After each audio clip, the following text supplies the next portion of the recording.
गांव में फैली अफवाह। अगले दिन गांव में यह खबर आग की तरह फैल गई कि तीनों साधुओं ने सुमित्रा को जंगल में बुलाया है।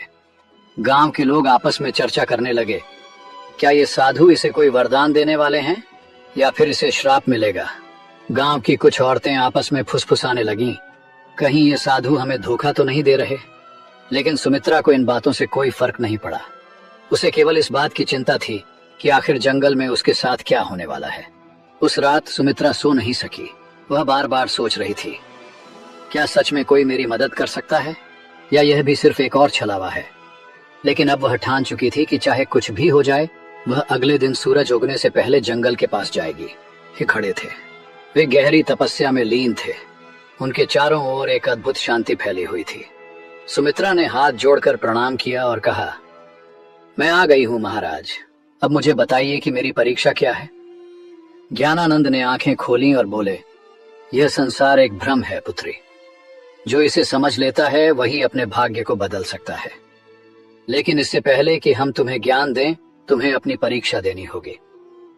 कर्मानंद ने कहा, हम तुम्हें इस जंगल में छोड़ रहे हैं। तुम्हें रात भर अकेले यहीं रहना होगा। ये जंगल बहुत रहस्यमयी है।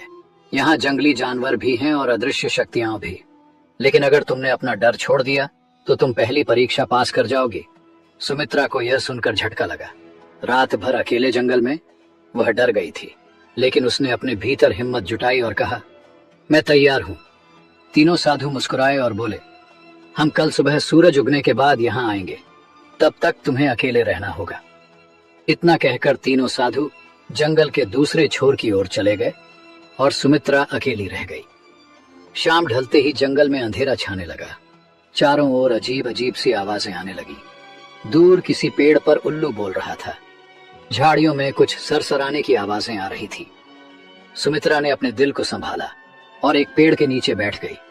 लेकिन जैसे ही रात गहराने लगी, भय भी बढ़ने लगा। अचानक उसे लगा कि कोई परछाई उसकी ओर बढ़ रही है। उसका दिल जोर जोर से धड़कने लगा। क्या यह कोई जंगली जानवर है या कोई भूत? लेकिन तभी उसे साधुओं की बात याद आई। अगर तुमने अपना डर छोड़ दिया तो तुम पहली परीक्षा पास कर जाओगे। उसने अपनी आंखें बंद की, गहरी सांस ली और खुद से कहा, मुझे डरना नहीं चाहिए। मैं यहाँ अकेली नहीं हूं, मेरे साथ भगवान है। जैसे ही उसने यह सोचा, वह परछाई धीरे धीरे गायब हो गई। रात भर वह इसी तरह अपने डर से लड़ती रही। कभी कोई आवाज सुनाई देती, कभी अजीब सा कंपन महसूस होता, लेकिन उसने खुद को शांत रखा और हिम्मत नहीं हारी। सुबह की पहली किरण और सफलता जैसे ही सूरज की पहली किरण जंगल में पड़ी, सुमित्रा ने राहत की सांस ली। थोड़ी देर बाद तीनों साधु वहां पहुंचे और देखा कि सुमित्रा मुस्कुरा रही है। ज्ञानानंद बोले, पुत्री, तुमने अपनी पहली परीक्षा पास कर ली, तुमने डर को जीत लिया। अब तुम्हारे जीवन में बड़ा बदलाव आने वाला है। सुमित्रा की आंखों में आशा की चमक थी। वह समझ गई थी कि डर केवल हमारे मन में होता है और जब हम उसका सामना करते हैं तो वह खुद ही समाप्त हो जाता है। सुमित्रा की पहली जीत जंगल में भय से भरी रात बिताने के बाद सुमित्रा की आंखों में अब डर की जगह आत्मविश्वास था।